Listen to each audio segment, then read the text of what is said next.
ఏలూరు నగరంలోని అమీనాపేటలో శ్రీ దుర్గా భవానీ ఆలయంలో బోనాల జాతర ఘనంగా నిర్వహించారు. జాతర అమీనాపేట పురవీధుల్లో ఆలయం నుంచి నిర్వహించారు. జాతరలో భాగంగా పలువురు మహిళలు బోనాలు తలపై పెట్టుకుని భక్తి శ్రద్ధలతో ఊరేగింపులో పాల్గొన్నారు. ఆలయంలో అమ్మవారికి సారే సమర్పణతో పాటు బోనాలు సమర్పిస్తున్నారని, అదేవిధంగా ఉదయం నుంచి ప్రత్యేక పూజలు నిర్వహిస్తూ సాయంత్రం కుంకుమార్చన భజనలతో అమ్మవారికి పూజలు నిర్వహిస్తున్నారని తెలిపారు అర్చకులు.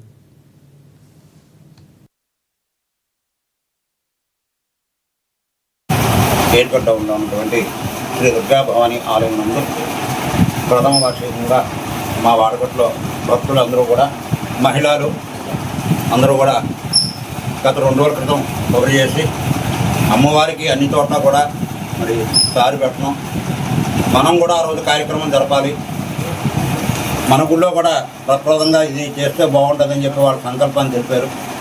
దైవ కార్యక్రమం లోక కళ్యాణార్థం చేసేది కాబట్టి తప్పనిసరిగా చేస్తామని చెప్పన్నాం. మరి ఈ యొక్క అమీనాపేట హేలాపురి భక్తులందరూ కూడా సహకారంతో ఈ అమ్మవారి యొక్క అష్టోత్తర రకాలతో అంటే కన్నా 108 రకాలతో కూడా అమ్మవారికి సారిపెట్టి పూజా కార్యక్రమాలు జరపాలండి. ఏ విధంగా చేస్తే బాగుంటుంది ఏంటంటే అమ్మవారికి అత్యంత ప్రీతి ఉంది. మరి శుక్రవారం శ్రీ మహాలక్ష్మి స్వరూపి అవతారం కాబట్టి ఆ రోజు ప్రాతకాలం, ఈరోజు ప్రాతకాలమే అమ్మవారికి కూడా మరి విఘ్నేశ్వర పూజ పుణ్యాహవచన పంచామృత అభిషేకము, అమ్మవారికి అలంకరణ, కుంకుమార్చన పూజా కార్యక్రమాలు భక్తులందరూ సహకారంతో గోత్రనామంతో కూడా జరిగినాయి.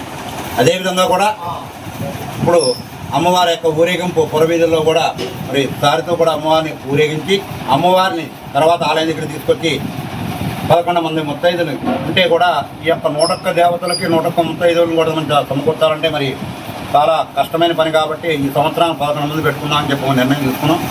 11 ముత్తైదులకు సుహాసిని పూజ కార్యక్రమం చేసి తాంబూలం ఇచ్చి ఈ యొక్క భక్తులందరూ సహకరించిన వాళ్ళకి మరియు కూడా భక్తులందరికీ కూడా ఈ యొక్క సారిని ప్రసాద వినియోగం చేసి సాయంత్రం మళ్ళీ సంధ్యా సమయంలో లక్ష్మీ కుంకుమార్చన కార్యక్రమాలు భక్తులందరూ కోసమంతా కూడా జరిపి భజన కార్యక్రమంతో ఈ సంవత్సరానికి పరిసమాప్తం చేద్దామని చెప్పి కూడా మా యొక్క వాడగట్లో ఉన్నటువంటి భక్తులందరూ కోరారు. వారి కోరిక మేరకు కూడా తప్పనిసరిగా ఈ కార్యక్రమం చేద్దాం, అది భగవత్ సంకల్పం, అమ్మవారి ఇచ్చిన సంకల్పం అని చెప్పి కూడా